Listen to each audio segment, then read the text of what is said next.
You've heard about composting and maybe you've even tried it before, but have you ever considered using a compost tumbler? It may seem like a weird contraption, but it can be a game changer for your composting game. We're going to explore the pros and the cons of using the tumbler, and I'll give you tips on how to get started with a brand new one. So is a compost tumbler right for you? Let's find out. Welcome friends, Patrina here with Homegrown Florida. Thanks for hanging out with me today. I am in love with compost, which is kind of a weird thing to say because it's basically rotting garbage. But this rotting garbage is gold in the garden. The plants absolutely love it, the soil life becomes incredibly healthy, and you're reducing the amount of trash that you're sending to the landfill. I really can't come up with a con for composting. Let's start with the pros. First, a compost tumbler is less likely to attract animals than an open pile. That's mainly because it's up off the ground and it is enclosed. An open pile is like a feast for small animals, and that might not be a bad thing if you have chickens, but the other critters that I would rather not have in my yard might like to make a snack out of it too.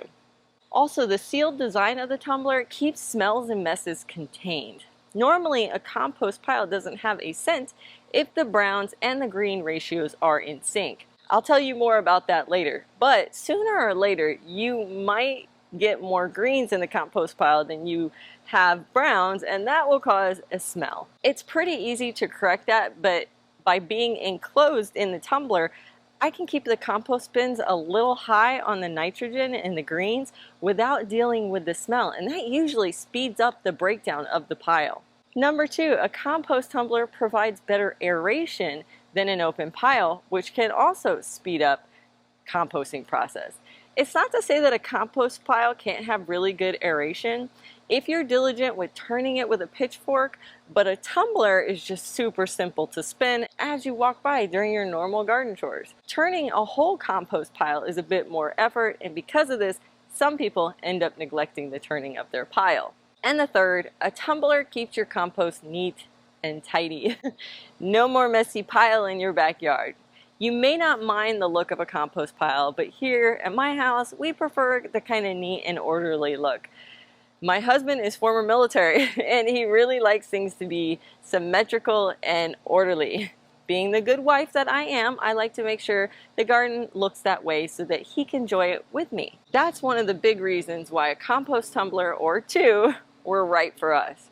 If you're interested in getting one, I'll add a link into the description below for the one that I use. If this video is motivating you to start your composting journey, give me a big thumbs up.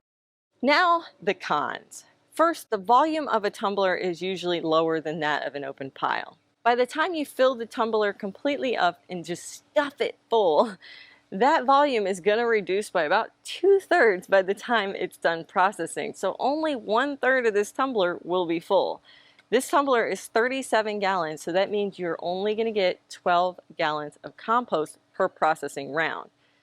12 gallons of compost is about 1.5 cubic feet, which is about the size of a big bag of soil from the store.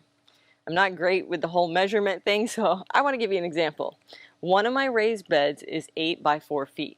If I wanted 1 inch of compost to layer the top of all my beds, the volume I would get from my compost tumbler would only cover half of one of my beds. That's not a lot. Second, most tumblers don't get hot enough for hot composting. Hot composting is only achieved when you have a large enough pile that can generate heat from the decomposing process. That means you need about 3 cubic yards of compost.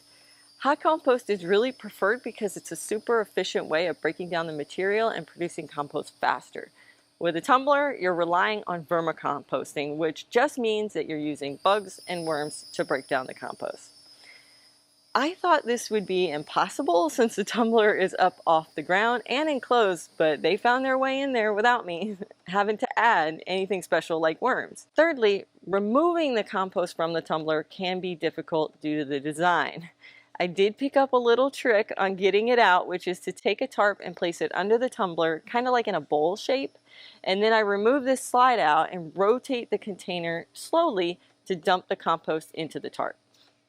Usually I got to shake it a bit, and sometimes I have to dig down in there to get the compost that's kind of caked on the side, the inside of the tumbler.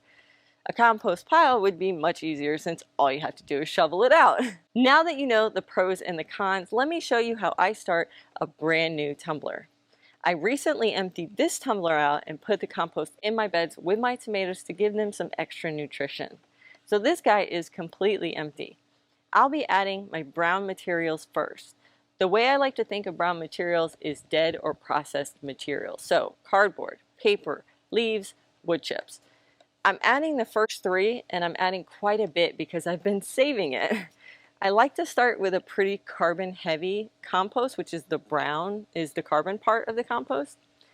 I'm going to confess that when I first started composting, I watched like a ton of videos and read all the articles. It basically became a scientific experiment I was doing in the backyard, and it was intense.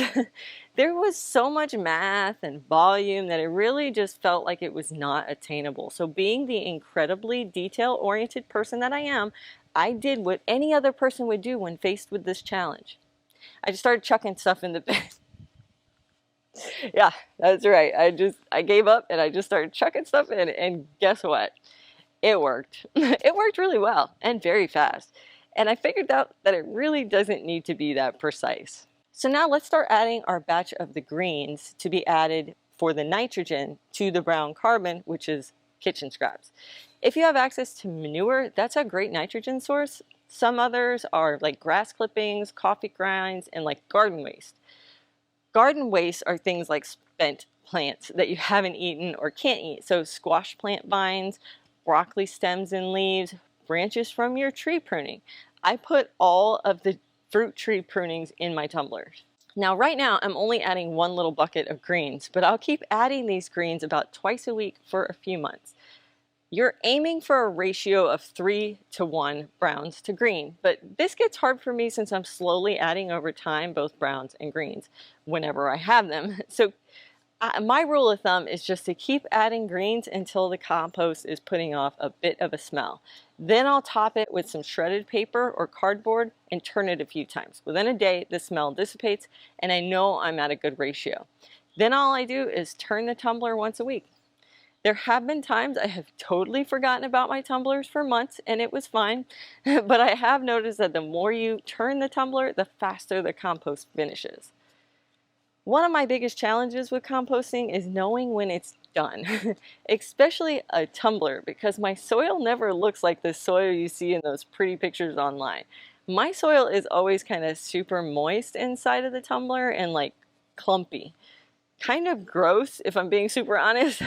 I think this is because it's enclosed and I live in a very humid place, subtropical to be exact, Florida. I basically just wait until there's not distinguishable pieces inside the tumbler. If I can no longer make out the paper, cardboard, wood chips, food scraps, I assume it's ready. When I dump it into my tarp, anything that still hasn't broken down like sticks or eggshells, I just toss them back in the tumbler and move on. Because I do it this way, I'm pretty sure my compost isn't always complete. So to ensure I don't hurt my plants, I always use my compost as a mulch layer. It can continue to break down on the top of the soil and release the nutrients down into the plant's roots as it completes. And that's it. With a little patience and some effort, you'll have fresh, nutrient-rich compost for your garden. If you want more details on how I compost using my tumblers, check out this video next. Happy composting, guys!